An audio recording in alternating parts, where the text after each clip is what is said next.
Number 16 1528ರಲ್ಲಿ Babur ಅಯೋಧ್ಯೆಯಲ್ಲಿದ್ದ Rama ಮಂದಿರವನ್ನು ಕೆಡವಿ ಮಸೀದಿಯನ್ನ ಕಟ್ತಾನೆ. ಆದರೆ ಇದಕ್ಕಿಂತ ಹಿಂದೆ ನಡೆದ ವಿಷಯಗಳು ತುಂಬ ಕಡಿಮೆ ಜನರಿಗೆ ಗೊತ್ತು. ಸ್ವತಃ ಶ್ರೀರಾಮನ ಮಗನಾದ ಕುಶ ಅಯೋಧ್ಯೆಯಲ್ಲಿ ರಾಮ ಮಂದಿರವನ್ನು ಕಟ್ಟಿಸ್ತಾನೆ. ಅಯೋಧ್ಯೆಯಲ್ಲಿ ಸುಮಾರು 3000ಕ್ಕಿಂತ ಹೆಚ್ಚು ರಾಮ ಮಂದಿರಗಳು ಇದ್ವು. ಚರಿತ್ರೆಕಾರರ ಪ್ರಕಾರ 500 BCಯಲ್ಲಿ ಅಯೋಧ್ಯೆಯಲ್ಲಿದ್ದ ರಾಮ ಮಂದಿರಗಳು ಹಳೇದಾಗಿ ಶಿಥಿಲಾವಸ್ಥೆಗೆ ತಲುಪಿತ್ತು. ಈ ಟೈಮಲ್ಲಿ ಅಯೋಧ್ಯೆಗೆ ಉಜ್ಜಯಿನಿ ರಾಜನಾದ ವಿಕ್ರಮಾದಿತ್ಯ ಬಂದು 3000 ಮಂದಿರಗಳಲ್ಲಿ ತುಂಬ ಮಂದಿರಗಳನ್ನು ರಿಪೇರಿ ಮಾಡಿಸ್ತಾನೆ. ನಂಬರ್ 15 1526 ಏಪ್ರಿಲ್ 21 ಮೊಹಮ್ಮದ್ ಬಾಬರ್ ಮತ್ತು ಇಬ್ರಾಹಿಂ ಲೋದಿ ಮಧ್ಯೆ ಯುದ್ಧ ಶುರುವಾಗುತ್ತೆ. 1528ರಲ್ಲಿ ಬಾಬರ್ ಸೈನ್ಯ ಅಯೋಧ್ಯೆಯನ್ನು ತನ್ನ ಅಧೀನಕ್ಕೆ ತೆಗೆದುಕೊಂಡು ಬಾಬರ್ನ ಆದೇಶದ ಮೇರೆಗೆ ಅಯೋಧ್ಯೆಯಲ್ಲಿದ್ದ ಸಾವಿರಗಟ್ಟಲೆ ರಾಮನ ಗುಡಿಗಳನ್ನು ಧ್ವಂಸ ಮಾಡ್ತಾರೆ. ಇದೇ ಟೈಮಲ್ಲಿ ರಾಮ ಜನ್ಮಭೂಮಿಯಲ್ಲಿದ್ದ ಮೇಜರ್ ರಾಮ ಮಂದಿರವನ್ನು ಹೊಡೆದುರುಳಿಸಿ ಅದರ ಮೇಲೆ ಒಂದು ಮಸೀದಿಯನ್ನು ಕಟ್ತಾರೆ. ಇದರ ಹೆಸರೇ ಬಾಬ್ರಿ ಮಸೀದಿ. ತದನಂತರ 150 ವರ್ಷಗಳವರೆಗೂ ಬಾಬರ್ ಸಾಮ್ರಾಜ್ಯ ಅಯೋಧ್ಯೆಯ ಸುತ್ತಮುತ್ತಲಿನ ಪ್ರದೇಶಗಳನ್ನು ಆಕ್ರಮಣ ಮಾಡುತ್ತೆ. ನಂಬರ್ 14 1717ರಲ್ಲಿ ಅಂದರೆ ಬಾಬ್ರಿ ಮಸೀದಿ ಕಟ್ಟಿದ 189 ವರ್ಷಗಳ ನಂತರ ಜೈಪುರದ ರಾಜನಾದ ಮಹಾರಾಜ ಜೈಸಿಂಗ್ ಈ ಬಾಬ್ರಿ ಮಸೀದಿ ಸುತ್ತಮುತ್ತಲಿನ ಪ್ರದೇಶಗಳನ್ನು ತನ್ನ ಅಧೀನಕ್ಕೆ ಶಾಂತಿಪೂರ್ವಕವಾಗಿ ತೆಗೆದುಕೊಳ್ಳೋದಕ್ಕೆ ಟ್ರೈ ಮಾಡ್ತಾನೆ. ಏಕೆಂದರೆ ಆ ಟೈಮಲ್ಲಿ ಈತನಿಗೆ ಮೊಘಲ್ ರಾಜರ ಹತ್ರ ಒಳ್ಳೆಯ ಸಂಬಂಧಗಳು ಇದ್ವು.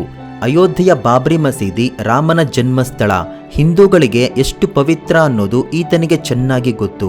ಆದರೆ ಇವನ ಪ್ರಯತ್ನ ಫಲಿಸೋದಿಲ್ಲ. ಕೊನೆಗೆ ಈತ ಬಾಬ್ರಿ ಮಸೀದಿ ಹೊರಗಡೆ ಹಿಂದೂಗಳು ಪೂಜೆ ಮಾಡಿಕೊಳ್ಳೋದಕ್ಕೆ ಒಂದು ಚಿಕ್ಕ ವೇದಿಕೆಯನ್ನು ಏರ್ಪಾಡು ಮಾಡ್ತಾನೆ. ಇದನ್ನೇ ರಾಮ್ ಚಬೂತ್ರಾ ಅಂತ ಕರೀತಾರೆ. ಅಲ್ಲಿಂದ ಹಿಂದೂಗಳು ಬಾಬ್ರಿ ಮಸೀದಿ ಹೊರಗಡೆ ಇರುವ ರಾಮ್ ಚಬೂತ್ರಾದಲ್ಲಿ ಅದ್ಧೂರಿಯಾಗಿ ಪೂಜೆಗಳನ್ನು ಮಾಡ್ತಿದ್ರು.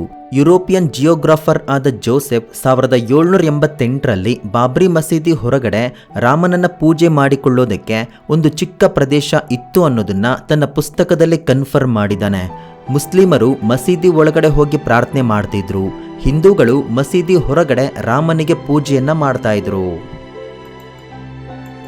ನಂಬರ್ 13 1813ರಲ್ಲಿ ಕೆಲವು ಹಿಂದೂಗಳು ಒಂದು ಸಂಸ್ಥೆಯನ್ನು ಫಾರ್ಮ್ ಮಾಡಿಕೊಂಡು ಬಾಬರ್ 1528ರಲ್ಲಿ ಅಯೋಧ್ಯೆಯಲ್ಲಿದ್ದ ರಾಮ ಮಂದಿರವನ್ನು ಉರುಳಿಸಿ ಬಾಬ್ರಿ ಮಸೀದಿಯನ್ನು ಕಟ್ಟಿಸಿದ್ದಾನೆ. ಈ ಪ್ರದೇಶ ಹಿಂದೂಗಳಿಗೆ ಅತ್ಯಂತ ಪವಿತ್ರವಾಗಿರೋದು. ಹಾಗಾಗಿ ಈ ಪ್ರದೇಶವನ್ನು ಮತ್ತೆ ಹಿಂದೂಗಳ ಸುಪರ್ದಿಗೆ ಬಿಟ್ಟುಕೊಡಬೇಕು ಅಂತ ಅವತ್ತಿನ ಸುಪ್ರೀಂ ಕೋರ್ಟ್ಗೆ ಅರ್ಜಿಯನ್ನು ಸಲ್ಲಿಸ್ತಾರೆ. ಬ್ರಿಟಿಷರ ಕಾಲದಲ್ಲಿದ್ದ ಅಧಿಕಾರಿಗಳ ಪ್ರಕಾರ ಬಾಬ್ರಿ ಮಸೀದಿಯಲ್ಲಿ ಹಿಂದೂ ದೇವಾಲಯಕ್ಕೆ ಸಂಬಂಧಪಟ್ಟ ಅನೇಕ ವಸ್ತುಗಳು, ಕಟ್ಟಡದ ಪುರಾವೆಗಳು ಸಿಕ್ಕಿದ್ವು. ಇಂತಹ ಕಟ್ಟಡಗಳು ಮಸೀದಿಯಲ್ಲಿ ಇರೋದ್ರಿಂದ ಇದು ಖಚಿತವಾಗಿ ಮಸೀದಿ ಅಲ್ಲ, ಒಂದು ಮಂದಿರ, ಅದೂ ಕೂಡ ರಾಮ ಮಂದಿರ. ಈ ವಿಷಯವನ್ನ ಮಾಜಿ IPS ಅಧಿಕಾರಿ ಕಿಶೋರ್ ಕುನಾಲ್ ತಾನು ಬರೆದ ಅಯೋಧ್ಯ ರಿವಿಸಿಟ್ ಪುಸ್ತಕದಲ್ಲಿ ಕನ್ಫರ್ಮ್ ಮಾಡಿದ್ದಾರೆ. ನಂಬರ್ 12 1838ರಲ್ಲಿ ಮಾಂಟ್ಗೊಮರಿ ಮಾರ್ಟಿನ್ ಅನ್ನುವ ಬ್ರಿಟಿಷ್ ಸರ್ವೇಯರ್ ಬಾಬ್ರಿ ಮಸೀದಿಯನ್ನು ಪೂರ್ತಿ ಪರಿಶೀಲನೆ ಮಾಡಿ ಹೇಳಿದ್ದೇನೆಂದರೆ, ಈ ಮಸೀದಿಯಲ್ಲಿ ಉಪಯೋಗಿಸಿರುವ ಪಿಲ್ಲರ್ಸ್, ಕಟ್ಟಡ ಪೂರ್ತಿ ಒಂದು ದೇವಸ್ಥಾನಕ್ಕೆ ಸಂಬಂಧಪಟ್ಟಿರೋದು ಅಂತ. ಈ ರಿಪೋರ್ಟ್ ಹೊರಗಡೆ ಬಂದಿದ್ದರಿಂದ ಜನರಲ್ಲಿ ಜಾಗೃತಿ ಶುರುವಾಗುತ್ತೆ. ಅಲ್ಲಿವರೆಗೂ ಮಸೀದಿ ಹೊರಗಡೆ ರಾಮನಿಗೆ ಪೂಜೆ ಮಾಡ್ತಿದ್ದ ಹಿಂದೂಗಳು ಒಳಗಡೆ ಹೋಗಿ ಪೂಜೆ ಮಾಡೋದಕ್ಕೆ ಶುರು ಮಾಡ್ತಾರೆ. ಇದರಿಂದ 1853ರಲ್ಲಿ ಹಿಂದೂ ಮುಸ್ಲಿಂ ಗಲಾಟೆಗಳು ಹಿಂಸಾತ್ಮಕ ರೂಪವನ್ನು ಪಡೆದುಕೊಳ್ಳುತ್ತೆ. ಎಷ್ಟೇ ಗಲಾಟೆಗಳು ನಡೆದರೂ 1855ರವರೆಗೆ ಅಂದರೆ 2 ವರ್ಷಗಳವರೆಗೆ ಬಾಬ್ರಿ ಮಸೀದಿ ಒಳಗಡೆ ಹೋಗಿ ಪೂಜೆಗಳನ್ನು ಮಾಡ್ತಾ ಇದ್ರು. ಅಲ್ಲೇ ಮುಸಲ್ಮಾನರು ಕೂಡ ತಮ್ಮ ಪ್ರಾರ್ಥನೆಗಳನ್ನು ಮಾಡ್ತಾ ಇದ್ರು. ನಂಬರ್ 11 1855ರ ನಂತರ ಸುಪ್ರೀಂ ಕೋರ್ಟ್ ಮುಸ್ಲಿಮರಿಗೆ ಮಸೀದಿ ಒಳಗಡೆ ಪ್ರಾರ್ಥನೆಗೆ ಅವಕಾಶ ಮಾಡಿಕೊಟ್ಟು ಹಿಂದೂಗಳಿಗೆ ಒಳಗಡೆ ಹೋಗಬಾರ್ದು ಅನ್ನೋ ರೂಲ್ಸ್ ಅನ್ನ ತರುತ್ತೆ. ಇದರಿಂದ ಮತ್ತೆ ಬಾಬ್ರಿ ಮಸೀದಿ ಹೊರಗಡೆ ಇರುವ ಚಬೂತ್ರಾ ಅನ್ನೋ ಚಿಕ್ಕ ಪ್ರದೇಶದಲ್ಲಿ ಪೂಜೆಗಳನ್ನು ಮಾಡೋದಕ್ಕೆ ಶುರು ಮಾಡಿದ್ರು. 1885ರಲ್ಲಿ ಅಯೋಧ್ಯೆ ಬಾಬರಿ ಮಸೀದಿ ಕೇಸ್ ಪ್ರಾಪರ್ ವೇನಲ್ಲಿ ಕೋರ್ಟ್ಗೆ ಹೋಗುತ್ತೆ.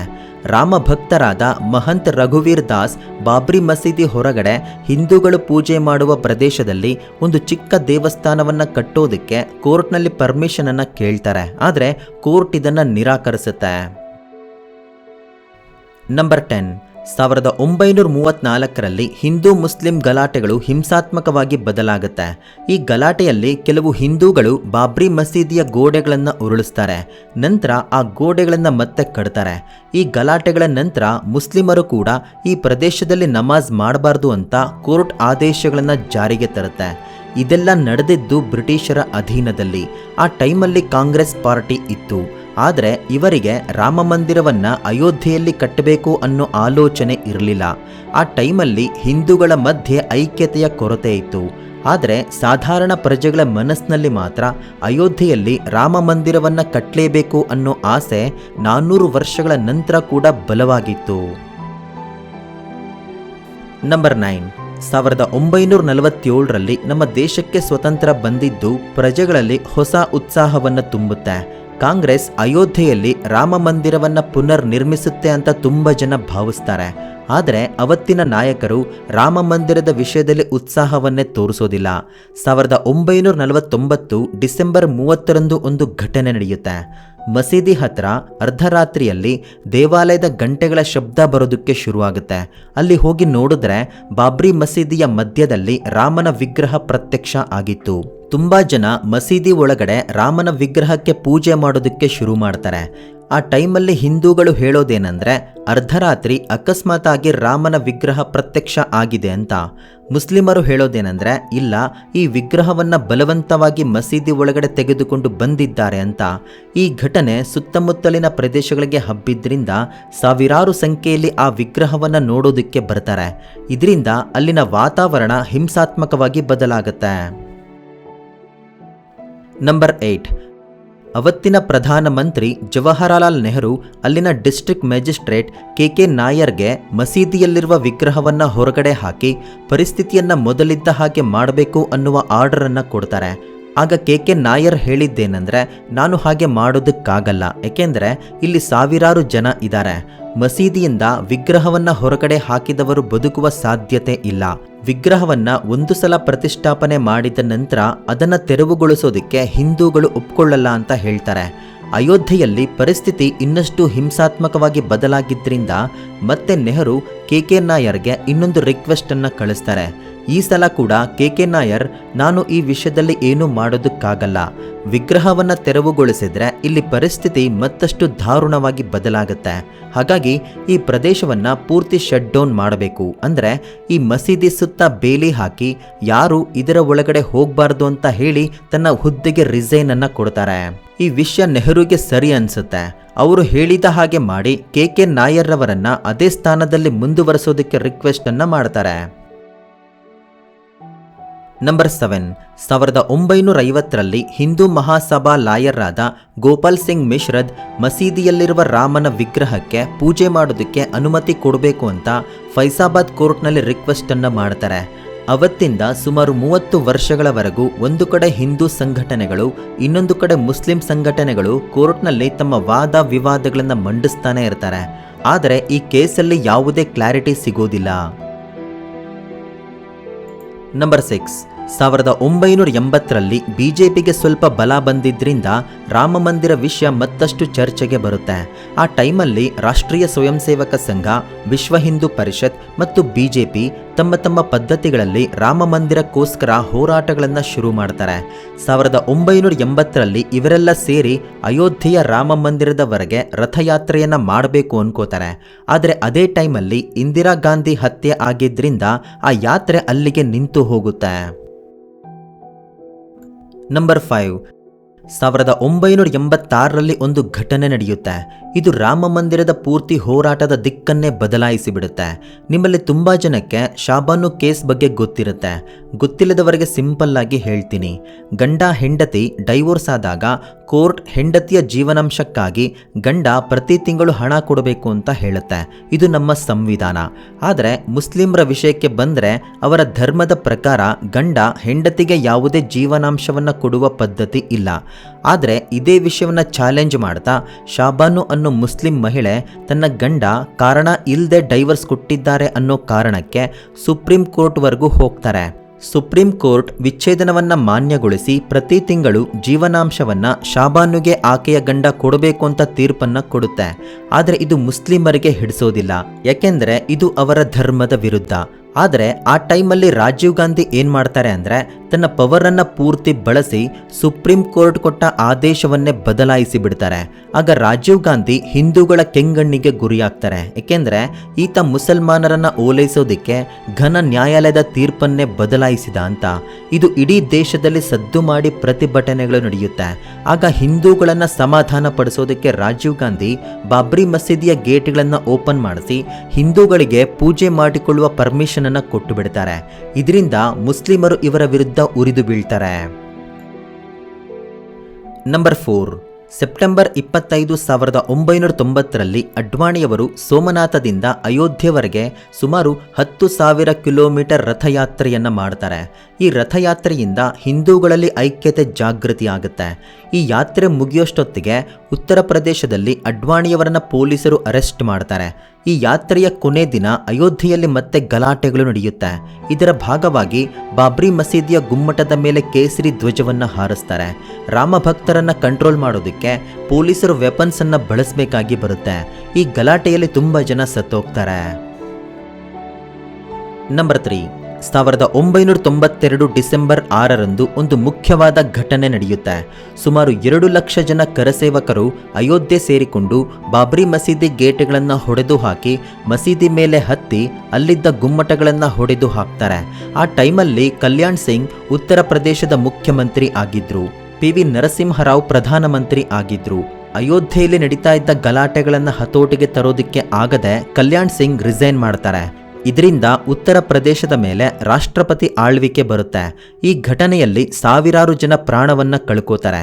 ನಂತರ ಸುಮಾರು 7 ವರ್ಷಗಳವರೆಗೆ ರಾಮ ಮಂದಿರದ ಬಗ್ಗೆ ಯಾವುದೇ ಡಿಸ್ಕಷನ್ ನಡೆಯೋದಿಲ್ಲ. ಬಿಜೆಪಿ 2ನೇ ಸಲ ಅಧಿಕಾರಕ್ಕೆ ಬಂದಾಗ ಹಿಂದೂಗಳಲ್ಲಿ ರಾಮ ಮಂದಿರದ ಆಸೆ ಮತ್ತೆ ಚಿಗುರುಡಿಯುತ್ತೆ. ಹಿಂದೂ ಸಂಘಟನೆಗಳು ಒಗ್ಗೂಡಿ ಕೇಂದ್ರ ಸರ್ಕಾರಕ್ಕೆ ಮಂದಿರವನ್ನ ಕಟ್ಟೋದಕ್ಕೆ ಪ್ರೆಷರ್ ಅನ್ನ ಹಾಕ್ತಾರೆ. ನಂಬರ್ 2, ಕೇಂದ್ರ ಸರ್ಕಾರ ಆರ್ಕಿಯಾಲಜಿಕಲ್ ಸರ್ವೆ ಆಫ್ ಇಂಡಿಯಾವನ್ನ ಬಾಬ್ರಿ ಮಸೀದಿ ಇರುವ ಪೂರ್ತಿ ಪ್ರದೇಶವನ್ನ ಸರ್ವೆ ಮಾಡಿ ಪೂರ್ವಕಾಲದಲ್ಲಿ ಹಿಂದೂ ದೇವಾಲಯಗಳು ಇದ್ವಾ ಇಲ್ವಾ ಅನ್ನೋ ವಿಷಯವನ್ನ ಕನ್ಫರ್ಮ್ ಮಾಡಬೇಕಾಗಿ ಆರ್ಡರ್ ಮಾಡುತ್ತೆ. ಸರ್ವೆ ಮಾಡಿದ ನಂತರ archaeological survey of India scientific ಆಗಿ ಹೇಳಿದ್ದೇನೆಂದರೆ ಈ ಬಾಬ್ರಿ ಮಸೀದಿ ಇರುವ ಪ್ರದೇಶದಲ್ಲಿ ಪೂರ್ವಕಾಲದಲ್ಲಿ ಹಿಂದೂ ದೇವಾಲಯಗಳು ಖಚಿತವಾಗಿ ಇದ್ವು ಅಂತ. ಏಕೆಂದರೆ ಇವರಿಗೆ ಅಲ್ಲಿ ದೇವಾಲಯಗಳಿರುವ ಅನೇಕ ಅವಶೇಷಗಳು ಸಿಗುತ್ತೆ. ಇದರಿಂದ ಹಿಂದೂಗಳಲ್ಲಿ ಇದೇ ಪ್ರದೇಶದಲ್ಲಿ ರಾಮ ಮಂದಿರವನ್ನು ಕಟ್ಟಲೇಬೇಕು ಅನ್ನೋ ಛಲ ಗಟ್ಟಿಗೊಳ್ಳುತ್ತೆ.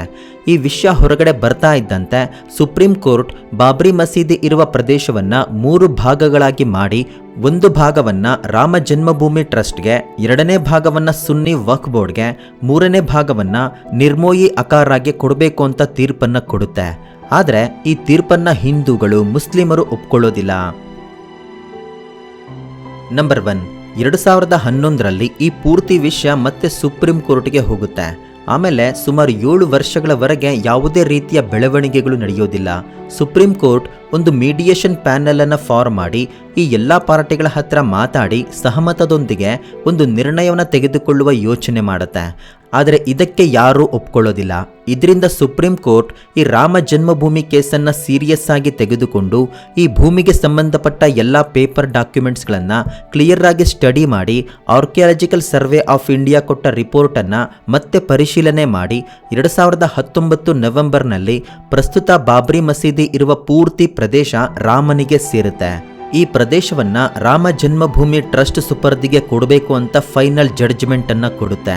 ನಂತರ ತಡ ಮಾಡದೆ 2020 ಫೆಬ್ರವರಿ 5ನೇ ತಾರೀಕು ಒಂದು ಟ್ರಸ್ಟ್ ಅನ್ನ ಮಾಡಿ ರಾಮ ಮಂದಿರ ನಿರ್ಮಾಣವನ್ನ ಶುರು ಮಾಡ್ತಾರೆ. ಸ್ನೇಹಿತರೆ, ಇಲ್ಲಿ ಎಲ್ಲರೂ ಗಮನಿಸಬೇಕಾದ ವಿಷಯ ಏನು ಗೊತ್ತಾ? 1528ರಲ್ಲಿ ರಾಮ ಮಂದಿರವನ್ನು ಉರುಳಿಸಿದ್ರೆ 496 ವರ್ಷಗಳ ನಂತರ ಮತ್ತೆ ಅದೇ ಪ್ರದೇಶದಲ್ಲಿ ಭವ್ಯವಾದ ರಾಮ ಮಂದಿರ ಇವತ್ತು ಉದ್ಘಾಟನೆಗೆ ಸಜ್ಜಾಗಿ ನಿಂತಿದೆ. ಇದು ಎಷ್ಟೋ ಜನರ ಜೀವನದ ಆಶಯ, ಸಾವಿರಾರು ಜನರ ಪ್ರಾಣಕ್ಕೆ ಸಿಕ್ಕ ಜಯ. ಒಂದ್ಸಲ ಯೋಚನೆ ಮಾಡಿ, 496 ವರ್ಷಗಳ ಹಿಂದಿನಿಂದ ನಮ್ಮ ಪೂರ್ವಜರು ಈ ರಾಮ ಮಂದಿರಕ್ಕೋಸ್ಕರ ಹೋರಾಟಗಳನ್ನು ನಡೆಸಿದ್ದಾರೆ. ಅದರ ಫಲವಾಗಿ ಅಯೋಧ್ಯೆಯಲ್ಲಿ ರಾಮ ಮಂದಿರವನ್ನು ನೋಡುವ ಅದೃಷ್ಟ ನಮಗೆ ಸಿಕ್ಕಿದೆ.